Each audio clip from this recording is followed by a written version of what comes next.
Hello guys, another day, another vlogs. Anyway, thank you for always watching my videos guys. Sa mga palaging nagtanong dyan kung kumusta na ang at ano nang itsura ng airport sa Bukidnon. Ito na po yung update na naka-drone shot guys.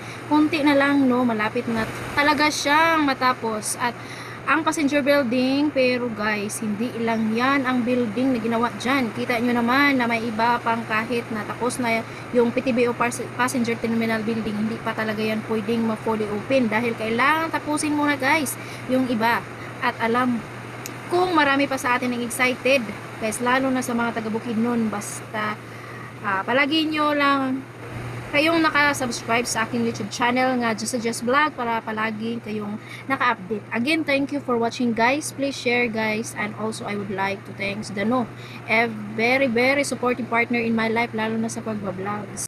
Very supportive guys. Siya talaga yung palaging nag-upload ng videos natin para may ma-upload tayo. Siya talagang kumukuha ng mga video tulad nito oh. So ayan, sa mga excited dyan, malapit na talagang matapos yung PTB passenger terminal building guys. Sabay hintayin na lang natin kung kailan yan ma-open para makasakay na tayo ng airplane no? Para accessible na, makaabutan tayo ng Bukidnon. So yan po ang drone shot natin. So sa mga nagtanong dyan kung ano na pong hitsura, so yun na po yung aerial view natin sa building, passenger terminal building sa airport, New Bukidnon Airport. So ano na siya guys. And also ito na po yung extension ng runway. So konti na lang no, malapit na siyang sumpay guys. So yan yung grabe yung tambak dito, kaya hindi siya madali no, kasi yung weather natin dito sa Pilipinas ay paiba-iba. Kaya pag yung maulan, hindi talaga siya pwede matamakan diyan, oy, kaya ma-stop talaga yung operation. At saka tingnan niyo naman no kung kaano kalawak yung tinatambakan nila no, na lupa. So dati yan is lang yan, malalim. Ilang lupa yan ang natambak natin diyan, na, 'di ba?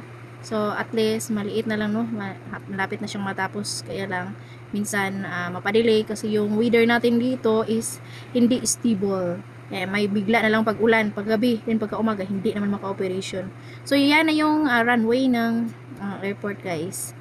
So yan po kalawak yung runway nila. So hoping na mahumanin na siya soon para makano na tayo, makatugpa na yung airplane dyan ba. Galing ng Manila o saan ba galing, so direct na to Bukidnon. So alam nyo mga guys, yung Bukidnon is maganda yung area dyan. Nakakamis lang yung mga maraming pinya sa unahan, mga tubo at saka pinya yung mga nila dyan no. Shout out sa mga taga Bukidnon na mga solid subscriber and viewers ko dyan sa aking YouTube channel. Sa next time ko kayo tagsa-tagsa sa pag shout out. So that's all. Thank you for watching. Don't forget to subscribe sa aking YouTube channel. This is Just Vlog. God is always in our hearts. Love you all. Bye bye.